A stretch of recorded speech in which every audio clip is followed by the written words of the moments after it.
بسم اللہ الرحمن الرحیم۔ آج 28واں پارہ تلاوت کیا گیا ہے اور اس ایک پارے میں کل 9 صورتیں ہیں۔ سورۃ المجادلہ، سورۃ الحشر، سورہ ممتحنہ، سورۃ الصف، سورۃ الجمعہ، سورۃ المنافقون، سورہ تغابن، سورہ طلاق اور سورہ تحریم۔ یہ 9 صورتیں آج کے اس پارے میں آج تراویح میں تلاوت کی گئی ہے۔ پہلی صورت سورۃ المجادلہ ہے اور اس میں 3 باتیں ہیں اس صورت میں۔ پہلی بات، اللہ پاک نے اس صورت کے بالکل شروع میں ایک واقعے کو بیان کیا جو ایک صحابی اور ان کی بیوی کے درمیان پیش آیا، اور وہ واقعہ اس پس منظر میں ہے کہ زمانے جاہلیت میں اہل عرب میں ایک مسئلہ رائج تھا کہ اگر شوہر اور بیوی آپس میں بات چیت کرتے کرتے شوہر کی زبان سے کوئی ایسا جملہ نکل جائے اپنی بیوی کے لیے کہ جس میں وہ اپنی بیوی کو تشبیہ دے دے محرمات سے، اس لیے کہ بیوی شوہر کے لیے حلال ہے نکاح کے ذریعے سے، اگر شوہر نے اپنی بیوی کو تشبیہ دی، ایسا جملہ کہا کہ تم میرے لیے ایسی ہو جیسے میرے لیے میری والدہ ہے، یعنی محارم رشتہ داروں کو ذکر کیا، تو یاد رکھیں اس مسئلے کو مسئلہ زہار کہتے ہیں فقہی اصطلاح میں، زہار۔ اور یہ بہرحال ایک نازک مسئلہ ہے، اس لیے یہی کہا جاتا ہے کہ شوہر چاہے کتنا ہی غصے والا ہو، گرما گرمی ہو یا لڑائی ہو جائے، زبان سے کوئی ایسا کلمہ نہ نکالے جس سے یہ رشتہ متاثر ہو جائے۔ تو اس وقت تک یہ مسئلہ رائج تھا اس ترتیب پر کہ اگر کسی نے اپنی بیوی سے زہار کر لیا، یعنی ایسا جملہ بول دیا، تو وہ بیوی اس پر ہمیشہ ہمیشہ کے لیے حرام ہو جاتی تھی، پھر جوڑ کی کوئی صورت نہیں تھی۔ ایک صحابی تھے حضرت اوس ابن صامت رضی اللہ عنہ، اور ان کی بیوی تھی حضرت خولہ رضی اللہ عنہ۔ ان دونوں میں آپس میں بڑی محبت تھی، ان کے بچے تھے۔ ایک دن انسان ہے کسی بات میں آپس میں الجھ گئے، اور بات اتنی آگے گئی کہ حضرت اوس کی زبان سے نکلا انت علیہ کا ظاہری امی، یعنی زہار والا جملہ بول دیا۔ اب زبان سے نکل گیا، اس وقت تو دماغ گرم تھا، لیکن جب دونوں ٹھنڈے ہوئے اب احساس ہوا کہ معاملہ خراب ہو گیا، رشتہ تو ختم ہو گیا۔ دونوں میں محبت بھی تھی، بچے بھی چھوٹے تھے، تو اب دونوں پریشان ہو گئے۔ حضرت خولہ رونے لگ گئی، تو انہوں نے فرمایا بھئی یہ رونا تو اس مسئلے کا حل نہیں ہے، حضور علیہ السلام کی خدمت میں جاتے ہیں، آپ کے سامنے مسئلہ رکھتے ہیں، شاید کوئی راستہ بنے۔ حضور کے پاس آئے، حضرت خولہ نے آپ کے سامنے بات رکھی کہ اس طرح ہوا، ہمارا کوئی ارادہ نہیں تھا، کوئی اتنا بڑا اختلاف نہیں تھا، لیکن بہرحال ان کی زبان سے نکل گیا، اب ہم کیا کریں، ہم تو نہیں رہ سکتے ایک دوسرے کے بغیر، اور پھر بچے بھی معصوم ہیں، وہ خراب ہو جائیں گے۔ آپ نے فرمایا بھئی جو ہونا تھا ہو چکا، زہار کی وجہ سے تمہارا رشتہ ختم ہو گیا۔ تو یہ حضرت خولہ رضی اللہ عنہ یہ سن کر رونے لگ گئی، فریاد کرنے لگی۔ اللہ نے اس کو ذکر کیا، قد سمع اللہ قول التی تجادلک فی زوجہا وتشتکی الی اللہ، اللہ سے اپنا شکوہ کرنے لگے۔ صحابہ اور صحابیات کی وجہ سے اللہ نے اس امت پر بڑی مہربانیاں فرمائی، ان کی فریاد اللہ نے عرش پہ سنی، اور حضور علیہ السلام پر وحی کے آثار شروع ہوئے، اور جب وحی ختم ہوئی تو آپ نے فرمایا مبارک ہو، اللہ نے راستہ دے دیا ہے، لہٰذا اب آئندہ اگر کوئی شوہر اپنی بیوی سے زہار کر لے گا اور یہ دونوں پھر آپس میں ایک ساتھ مل کر رہنا چاہتے ہو، دوبارہ ملنا چاہتے ہو، تو شرط یہ ہو گئی کہ یہ آپ پہلے کفارہ دے دے گا۔ اور کفارے کی 3 صورتیں اللہ نے ذکر کی کہ پہلی شکل یہ ہے کہ یا تو یہ لوگ ایک غلام کو آزاد کر دے، غلام آزاد ہو جائے گا، دوبارہ سے رشتہ جڑ جائے۔ اگر غلام نہیں خرید سکتے یا غلام دستیاب نہیں جیسے اس زمانے میں، تو پھر دوسری صورت یہ ہے کہ یہ 60 روزے مسلسل رکھیں گے پے در پہ، اور اگر ان میں روزے کی طاقت نہ ہو، ختم ہو چکی ہو، تو اس صورت میں پھر 60 مساکین کو یہ پیٹ بھر کے کھانا کھلائیں گے۔ تو ان 3 کفاروں میں سے کوئی ایک کفارہ ادا ہو جائے گا تو زہار کا مسئلہ ختم ہو جائے گا۔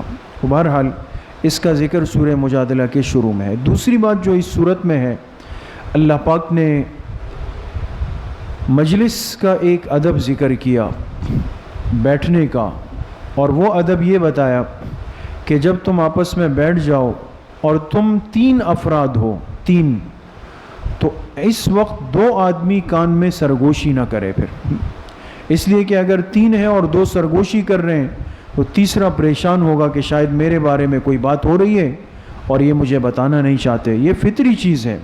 دین اسلام اتنا مبارک دین ہے کہ ایک مسلمان کو پریشان ہونے سے بھی بچائے۔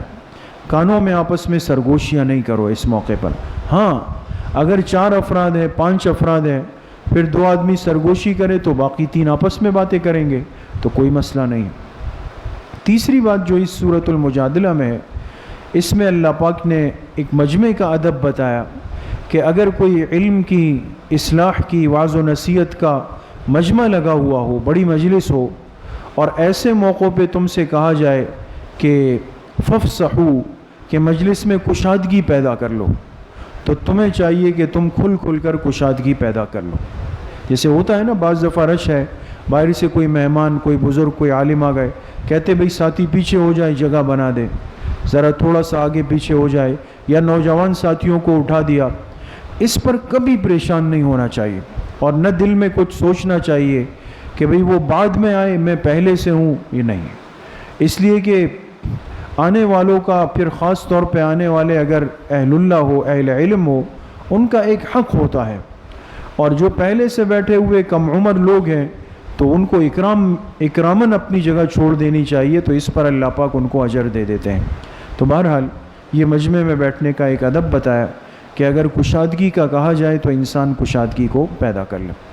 دوسری سورت سورۃ الحشر ہے۔ اس میں اللہ پاک نے تعریف فرمائی انصار مدینہ کی، جو انصار صحابہ تھے جنہوں نے مکہ سے آنے والے مہاجرین کا استقبال کیا، اکرام کیا، ان کو جگہ دی۔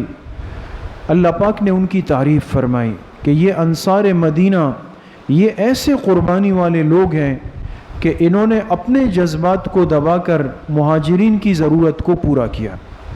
یعنی اکثر ایسا ہوتا کہ کسی انصاری صحابی کے گھر اتنا کھانا ہوتا جو صرف اس کے لیے کافی ہے، لیکن حضور نے فرمایا بھئی اس مہاجر کو تم لے جاؤ، اس کو تم لے جاؤ، اس کو تم لے جاؤ، تو وہ اپنے کھانے کے تقاضے کو دبا کے ان کو کھانا کھلا دیتے۔ اللہ پاک نے اس کو بھی ذکر کیا، وَلَوْ كَانَ بِهِمْ خَصَاصَةٌ، فرمایا یہ اس کے زیادہ محتاج تھے لیکن اپنے اوپر اس مہمان کو ترجیح دے دی۔ اللہ پاک نے ان کی تعریف فرمائی کہ یہ انصار یہ کامیاب لوگ ہیں۔ اس لیے حدیث پاک میں آتا ہے، جناب رسول اللہ صلی اللہ علیہ وسلم نے فرمایا حب الانصار من الایمان، انصار صحابہ سے محبت کرنا یہ ایمان کا حصہ ہے۔ اور دوسری جگہ فرمایا اگر اللہ نے مجھ پر ہجرت کا عمل نہیں رکھا ہوتا، یعنی ہجرت کی فضیلت اگر میرے لیے نہ ہوتی تو مجھے اللہ پاک انصار میں پیدا کر دیتے۔ بڑی تعریف فرمائی ان کی، اس لیے کہ انہوں نے قربانی دی۔ تیسری سورت سورہ ممتحنہ ہے۔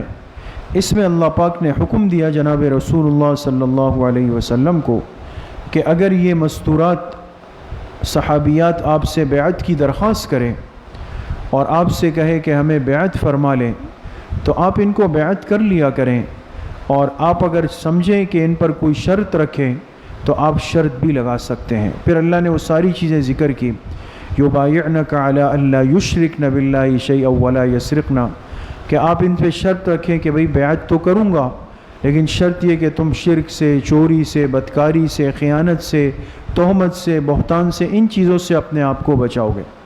اس کو کہتے ہیں بیعت تصوف، بیعت تزکیہ۔ یہ جو ہمارے ہاں خانقاہوں میں جو سلاسل ہے، بزرگ جیسے آپ حضرات کا ذکر ہوتا ہے، مجلس ہوتی ہے، یہ ہمارا سلسلہ نقشبندیہ کا ذکر ہے جو سری ہے، سری ذکر ہے، خاموش ہے۔ 2 سلسلے ہمارے ہیں، سلسلہ قادریہ اور سلسلہ چشتیہ۔ ان دونوں کا جو ذکر ہے یہ ذکر جہری ہے، بلند آواز سے۔ تو شروع میں جو ہم ذرا بلند آواز سے ذکر کرتے ہیں اس لیے کہ ہمیں بڑوں نے کہا کہ شروع میں تھوڑا سا آواز جہری ذکر کرائیں، اس سے مناسبت ہوتی ہے ذکر سے، انسان کا دل جڑتا ہے، اور جب دل جڑ جائے تو پھر ذکر قلبی کرنا آسان ہو جاتا ہے۔ تو بہرحال یہ تصوف یہ قرآن کریم سے ثابت ہے۔ بہت سارے لوگ ایسے ہوتے ہیں وہ ان چیزوں پر اعتراض کرتے ہیں کہ یہ بیعت کہاں سے ہے، اور یہ تصوف کہاں سے ہے، اور یہ پیری مریدی کہاں سے ہے۔ تو ان سے بولے کہ سورہ ممتحنہ کی آخری آیت کھول لیں، 2 آیتیں، وہاں اللہ نے اپنے پیغمبر کو مخاطب کیا ہے، اور بیعت بھی عورتوں کی بیعت کا تذکرہ ہے، تو مردوں کا تو بطریق اولا ثابت ہے۔ تو اگر کسی شیخ کامل کے پاس بشرطے کہ وہ متبع سنت بھی ہو، متبع شریعت بھی ہو، اس سے اگر انسان بیعت کی درخواست کرے اور وہ شیخ کوئی شرط لگا دے کہ بھئی بیعت تو کرتا ہوں لیکن آپ پہلے 40 دن تکبیر اولیٰ نماز پڑھ کے آئیں، یا آپ پہلے یہ کام پورا کر کے آئیں، یا یہ سنت پوری کر کے آئیں، تو شیخ کو حق حاصل ہے، وہ کر سکتے ہیں۔ اس کے بعد سورۃ الصف ہے، اس میں اللہ پاک نے حضرت عیسیٰ علیہ السلام کا ذکر فرمایا کہ حضرت عیسیٰ علیہ السلام نے اپنی قوم یعنی نصارہ کو کہا تھا کہ مجھے اللہ نے ایک مبشر بنا کر بھیجا ہے، خوشخبری سنانے والا۔ خوشخبری کیا تھی؟ خوشخبری یہ تھی کہ یأتی من بعدی اسمہ احمد، میں تمہیں ایک خوشخبری دے رہا ہوں کہ میرے بعد ایک نبی آ رہا ہے اور اس کا نام احمد ہوگا۔ دیکھیں حضور کی آمد کی خوشخبری، حضور کی بعثت کی خوشخبری حضرت عیسیٰ علیہ السلام نے دی ہے۔ لہٰذا اگر کوئی عیسائی اپنے آپ کو عیسائی کہتا ہے تو وہ اسی صورت میں سچا ہوگا جب وہ جناب رسول اللہ صلی اللہ علیہ وسلم پر ایمان لائے گا۔ کیوں؟ اس لیے کہ اگر وہ حضور پر ایمان نہیں لاتا تو یہ جھوٹا اپنے آپ کو عیسائی کہہ رہا ہے، اس لیے کہ حضور کی خوشخبری تو کس نے دی؟ حضرت عیسیٰ علیہ السلام نے دی۔ یہ اپنے پیغمبر کی بات کا منکر ہے، لہٰذا اس کو اپنے آپ کو عیسائی کہنا بھی غلط ہوگا۔ اس کے بعد سورۃ الجمعہ ہے، اس میں اللہ پاک نے جمعے کے دن اور جمعے کی نماز کے آداب کو اور اس کے فضائل کو اور اس کی اہمیت کو ذکر فرمایا کہ جب جمعے کے دن آذان ہو جائے جمعے کی تو پھر مسلمان پر لازم ہے کہ فَاسْعَوْا إِلَى ذِكْرِ اللَّهِ وَذَرُوا الْبَيْعَ، یہ سارے کام کاج خرید و فروخت تجارت چھوڑ کر اللہ کے ذکر یعنی نماز کے لیے دوڑ کر جائے گا۔ دیکھیں لفظ استعمال ہوا فَاسْعَوْا، سعی کہتے ہیں جس میں انسان دوڑ کر جائے، کوشش کر کے جائے۔ اس لیے فقہی مسئلہ یہی ہے کہ جب جمعے کی پہلی آذان ہو جائے تو پھر اس مسجد کے اطراف میں اگر کاروبار ہے، تجارت ہے، دکانیں ہیں، خرید و فروخت ہے، ساری چیزیں ممنوع ہو جائیں گی اور ان پر لازم ہوگا کہ وہ کاروبار بند کر کے آ کے نماز کے اندر وہ شامل ہو جائے۔ اب آج کل بہت سارے لوگ ہوتے ہیں طرح طرح کے، تو بہت سارے لوگ کہتے ہیں بھئی میری دکان جہاں پر ہے وہاں تو 4-5 مسجدیں ہیں، یہاں سے بھی اذان ہے، وہاں سے بھی اذان ہے، اب یہاں 1 بجے اذان ہو رہی ہے، یہاں 1:15 ہو رہی ہے، یہاں 12:30 ہو رہی ہے نا، فرق ہے۔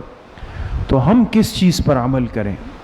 تو میرے خیال میں تو سیدھی سی بات ہے، یہ اتنا کوئی مشکل اور مغلق مسئلہ نہیں ہے، نہ مسجدیں جتنی بھی ہو، سوال یہ کہ آپ نماز کس مسجد میں پڑھتے ہیں؟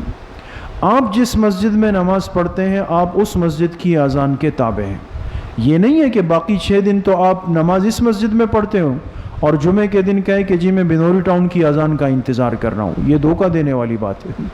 لہٰذا انسان جہاں عام نماز پڑھتا ہے جمعے کی اذان میں بھی وہ اسی مسجد کے حکم کا تابع ہوگا اور اس اذان پر اس کو تجارت بند کر دینی ہو۔ اس کے بعد سورۃ المنافقون ہے، اس میں اللہ پاک نے منافقین کا ذکر فرمایا۔ پچھلی کئی صورتوں میں بات ہوئی ہے کہ جو خرابیاں ان منافقین کے طبقے میں موجود تھی اور جتنا ایک بغض، عداوت، دشمنی، حسد حضور علیہ السلام اور صحابہ سے رکھتے تھے وہ اللہ پاک نے کھول دی۔ ایک غزوہ تھا، غزوہ بنو مستلق، اس میں شرکت کر کے حضور علیہ السلام واپس آ رہے تھے اور منافقین بھی اس لشکر میں شامل تھے۔ راستے میں ایک جگہ پانی کا ایک گھاٹ آیا، اس جگہ آپ علیہ السلام نے حکم دیا کہ بھئی سب اتر جائیں اور جانوروں کو بھی پانی پلا دے، خود بھی وضو بنا لے، تیاری کر لیں۔ تو جیسے عام طور پہ ایسی جگہوں پہ رش ہو جائے تو انسان قطار بنا لیتا ہے، قطار لگ گئی۔ اب سب صحابہ اکرام پانی کے لیے انتظار میں کھڑے تھے، اور اس میں یہ ہوا کہ ایک انصاری اور ایک مہاجر صحابی میں آپس میں تو میں ہو گئی۔ انسان ہے، دونوں نوجوان صحابی تھے، تو ایک نے کہا کہ میں پہلے پانی بھروں، دوسرے نے کہا میں پہلے بھروں، اس طرح آگے پیچھے ہونے میں تو اس مہاجر صحابی نے، مکہ سے جو آنے والے صحابی تھے مہاجرین، اس نے اس انصاری صحابی کو ایک تھپڑ مار دیا آپس میں۔ یہ صورتحال دیکھ لی عبداللہ ابن ابی جو رئیس المنافقین تھا، چونکہ وہ لوگ بھی مدینہ کے تھے، اس پر بڑا گرا گزرا، اس لیے کہ اتنا احساس تو اس کو ہوا کہ بھئی جس کو تھپڑ پڑا ہے وہ انصاری یعنی ہمارے مدینہ کے آدمی ہے، اور مارنے والا مکہ سے آنے والا ہے۔ یہ قومی عصبیت اور یہ سوچ یہ منافقت کے اندر ہوتی، لہذا اس نے یہ بات دل میں رکھی کہ بھئی ہمارے شہر کے آدمی کو تھپڑ لگا ہے، اور یہ باہر سے آئے تھے اور ہم نے ان کو جگہ دی اور آج یہ ہم پہ ہاتھ اٹھا رہے ہیں۔